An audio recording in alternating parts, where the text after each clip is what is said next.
They don't play games here. That's what you have to understand. This is why this place was named South Florida Pizzeria of the Year. Heavenly Pizza. We're at Angelo's, here at Avellino's Pizza in Delray Beach. We are here at Carlucci's. Okay, we are here at Zuccarelli's, Papa Giuseppe's in 8.7, the pizza spot.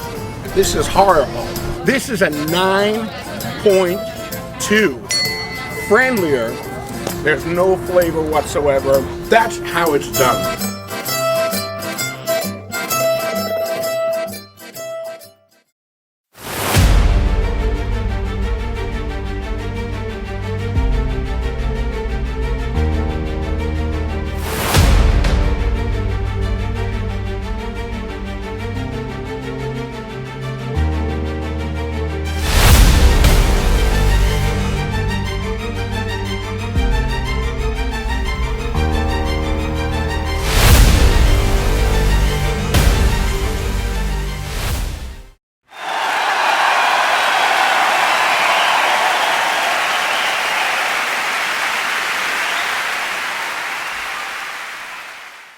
So it is my great pleasure and honor to present 2021 Pizzeria of the Year, South Florida Pizzeria of the Year, to Garrett and Gabby.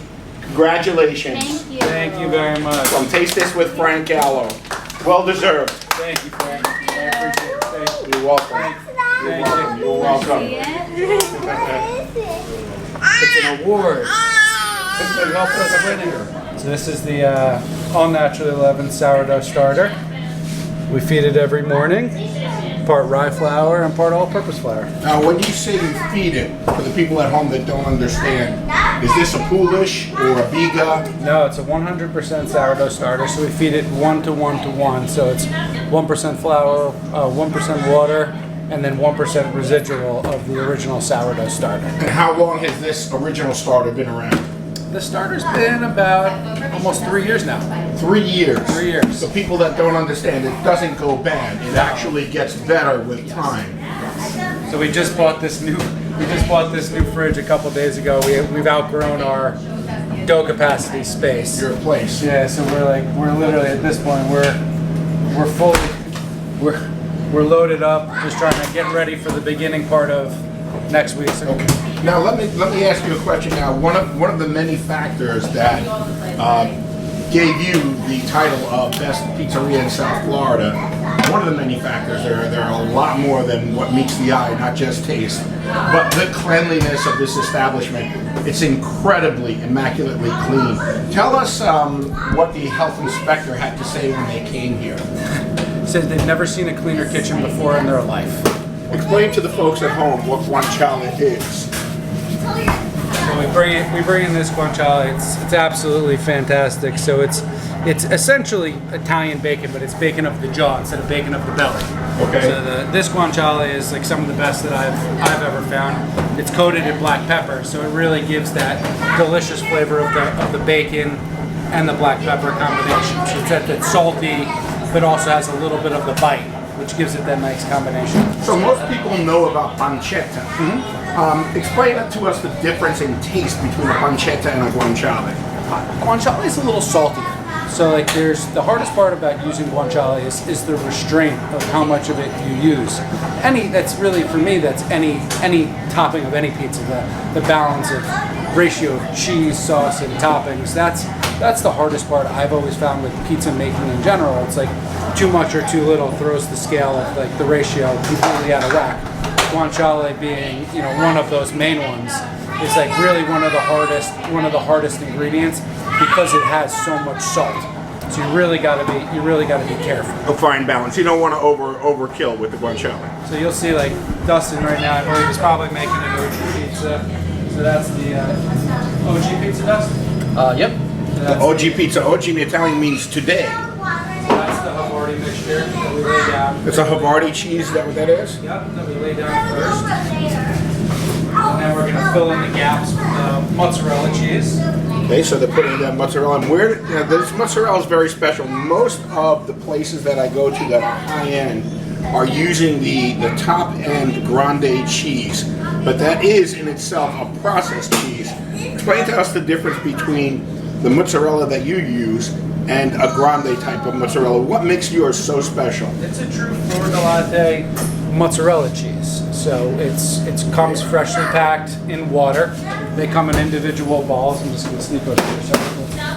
So they come in individual balls like this. You'll see there still has, there's still water in here. So we cut them up. You see there's still water packed. It's a high hydration cheese. Yes. We cut the cheese has got to kind of harden up a little bit. So it's like Mozzarella brings their stuff in fresh almost every day. So we got to kind of firm the cheese up a little bit. We chop it up into individual little pieces, and then we typically, if we have to, we'll put a little drain pan underneath the mozzarella to kind of let the water seep its way through. But so long as you cure the mozzarella cheese properly before you cut it, it should be, in theory, it should be okay. Okay, great. Now the flour that you use is also a very special type of flour. Tell me about that. So we ship it in from San Francisco. These enormous pallets. We buy it in a couple thousand pounds at a time. Wow. It's called a gusto flour. It's a high protein bread flour.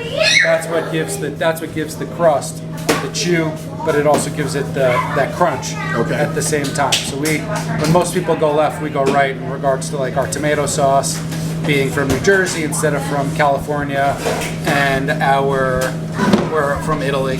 And our flour is not 00 flour. It's more bread flour than it is the mill of the 00 flour. Okay. Tell me about the tomatoes. You mentioned the tomatoes coming from New Jersey. Yeah. What type of tomato is it?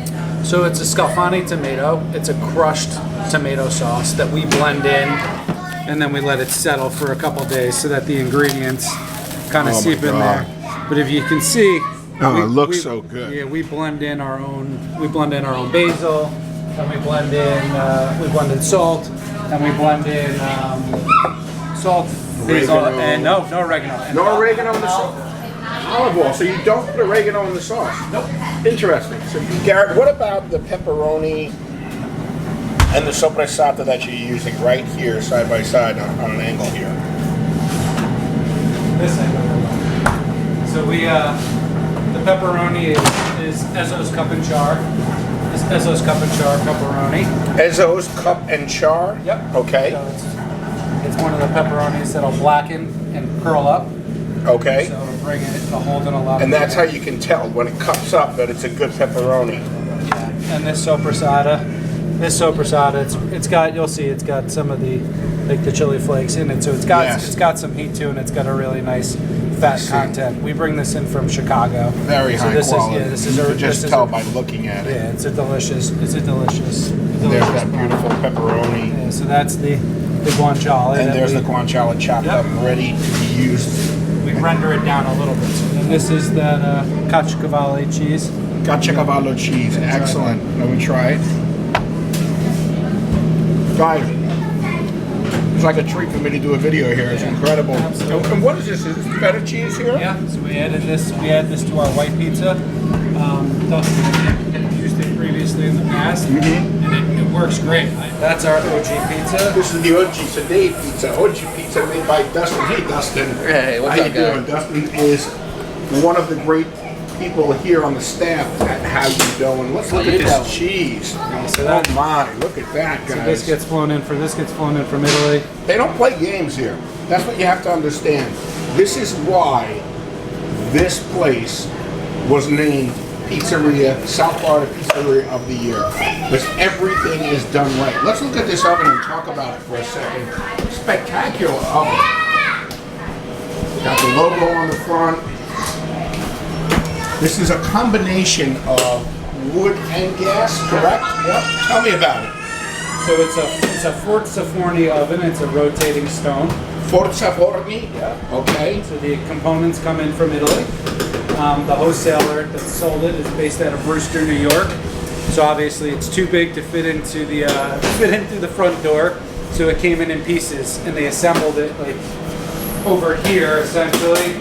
And then we pallet jacked it. You had to lift it up, and then we kind of moved it and turned it to fit it into its space. It is huge, and it has a rotating platform inside. Yeah. So we weigh out the dough balls over here. And what is the weight of each dough boiler? So the small doughs come in at 280 grams, and the Okay. large come in at 475. But this is a really cool piece of machinery over here. I've never seen this before. This is very interesting. So instead of actually boiling it by hand, this machine is making them exact size. There's never any guess as to what size you're getting. This is the business end of the pizza business, folks.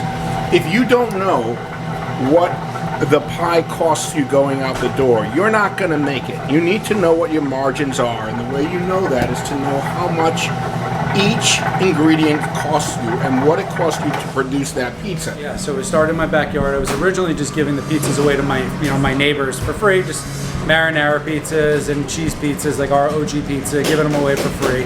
And eventually what happened was people started taking pictures coming to my backyard. It was like going to a restaurant from them because they were like on lockdown from COVID for so long. They brought a cookie sheet. We didn't even have boxes. They brought a cookie sheet and just threw them a pizza over my fence. And they were posting them on Instagram, and people started messaging us like, those pizzas look great, I'd buy them. And I was reluctant to do it. I was just having fun, just giving them away for free. And eventually my wife convinced me to, start selling them. And I said, if we're gonna do it, we need to have a good name. And I said, a couple martinis later, we came up with How You Doing, and I loved it. So we trademarked the name. And